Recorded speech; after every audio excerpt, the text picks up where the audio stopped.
Sup, homies? My name is Mike Guest, and this leak was a huge deal. There's no understating that. And I was trying to think, how could I add something to the conversation? And here's what I'm going to provide. We're going to look at what happened. I'm not going to touch the source code, the leaked source code. What I am going to do is discuss what we know from the periphery about how it was leaked. And then we're going to look at how the team at Anthropic responded. And spoiler alert, they already launched a new feature since the leak. All right, by the numbers, the leak exposed 1,900 TypeScript files, 500,000 lines of code. I believe it was 512. First reported by security researcher Xiaofan Shou, who said on X, formerly Twitter, Claude Code source code has been leaked via a map file in their NPM registry. At the time of the writing of this article, that tweet had been viewed 30 million times. At current, it's 36 million.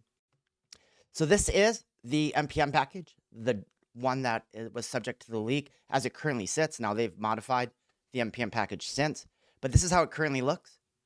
And it was in this set of files where the source code was leaked. Put another way, this is the current set of files that we were just looking at in NPM. This is likely what it looked like on the day of the launch, the leak. You could see they removed this map file, cli.js, from their node distribution. Now, I do believe that this file had been present in previous iterations, but it had a very specific difference on the day of the leak. And I was trying to figure out, how did he know? How did the security researcher know? And there's some reasons, but one of the big tells was the increase in size of this map file. So they currently just got rid of all instances of cli.js.map on their node distribution. But the big tell, when this was working incorrectly, was that this file jumped up in size to probably around 57 megs. Still yet, going closer, that map file, if you were to open it, or at least when the security researcher did, and boy, can you imagine, this is like Christmas morning on steroids for him as a security researcher, being able to leak such a incredible find.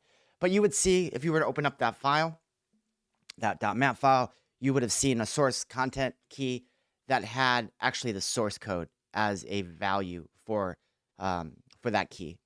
So that this is just a hypothetical. This is not the CLI.map file that was released, but it would have looked something like this with the entire source code as a value for a content key. And so I was asked on stream this week, how could this have been avoided? And there's a few ways, but I'll tell you what Anthropic did. Firstly, they came up and confirmed the news, saying it wasn't an act of a malicious insider or a third party, but rather a mishap. They went on to say no sensitive customer data or credentials were involved or exposed. This was a release packaging issue caused by human error, not a security breach. We're rolling out measures to prevent this from happening again. And so I pointed out one of the measures that they went ahead and did, which is to not include that .map file in their node package. So what does this all mean? Well, you're looking at the X page for Boris Cherny. On the day following the leak, they announced yet another new feature to Claude Code. In this case, no flicker mode. And it's a complete rehashing of the rendering engine for Claude Code. And you could just tell that it didn't seem to affect the team in any meaningful way, continuing to roll out new features a day after the leak.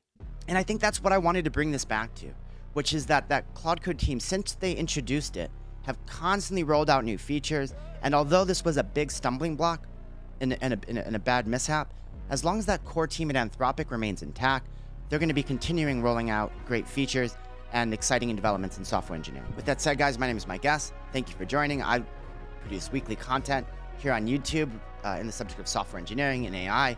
I also stream my own projects on Twitch, so be sure to give me a like, sub, upvote, and I'll catch you homies soon. Peace.